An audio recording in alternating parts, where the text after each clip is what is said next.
Hi guys, welcome back to the channel. I just have a quick video about my impressions of the Sea of Thieves beta, which I got to play over the weekend. For you guys that don't know, Sea of Thieves is a new game based around online multiplayer and an open world pirate sandbox made by Rare. The game itself is really fun to play while mucking around with your friends, sinking other ships, stealing hard-earned treasure, locking people in the brig and sailing off without one of your friends. All good things that you would imagine would be in a pirate game. The game has lots of players on one map that you run into from time to time, and how you interact with these other players is the best part of the game. The map is huge with lots of different islands and things to see. Rare has not stated how many people are on one map at a time, and it's hard to tell with such a big map, but I ran into another group about every 20 minutes over a 5-hour play session. And that's from seeing other ships in the distance, minding their own business, to people ramming our boat and shooting at each other. I think the player density is pretty good, and the amount of encounters you have is where it needs to be. When you start the beta, you get to pick in between a 1-man team, a 2-man, or a 4-man team. The game does have matchmaking if you don't have anyone to play with. Depending on which one you pick, obviously it depends on how many people you play with, and also the size of the boat that you'll have. I would highly recommend the 4-man team, as the others leave you at a bit of a disadvantage. A mic is pretty much a necessity in the game, with everything you're doing needing communication between your team. There is a speech wheel where you can pick common phrases, but it's not really a viable option, and I think if you play this game alone it would get boring pretty quickly.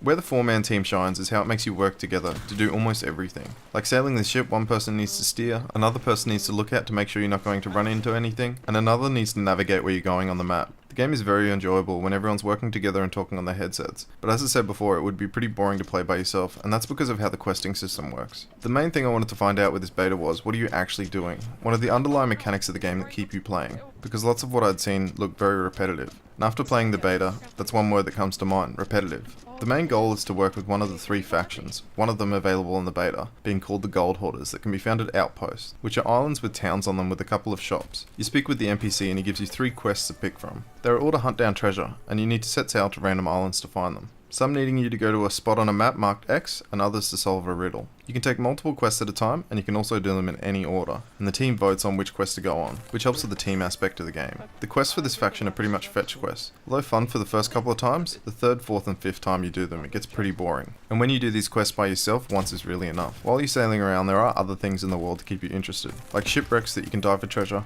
but all of these without a team to muck around with suffers from the same problem. There are 2 more factions in the main game, so hopefully you can offer a bit more variety in the questing, because it feels like you're doing the same activity over and over again, just with different scenery. How the combat system works is pretty interesting. When you load in, you have a cutlass, a pistol, and a rifle, and these are your main fighting tools that every player has and you can't upgrade them. The reason behind this is so people that put in more time can't outscale new players, and have an unfair advantage. I understand their reasoning behind this, but I think they need to rework this a little, to give people reasons to invest more time into the game. But what the game does very well is its sailing and its boat combat. To sail a boat you need to raise and lower the anchor, adjust the sails. If you take a hit from a cannonball from another ship you need to repair it, and if you take on water you need to use a bucket to drain the water out of the ship, all of which is great. Apart from shooting cannonballs at each other, you can also board the other ships and shoot it out with the other crew. If you die, you go to a purgatory area for about 30 seconds and then you respawn on the ship as long as it hasn't sunk. And also if you fall into the water during a battle, you need to be mindful of sharks. All of this makes ship-to-ship combat awesome. Hopefully in the full release they can fix the repetitive nature of the questing system, and I would also like to see more ways to grief other players, as I feel like it's the biggest draw of the game,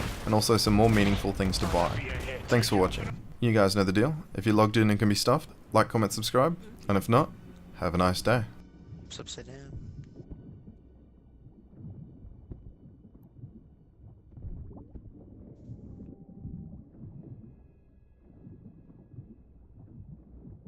I don't see any chest in here.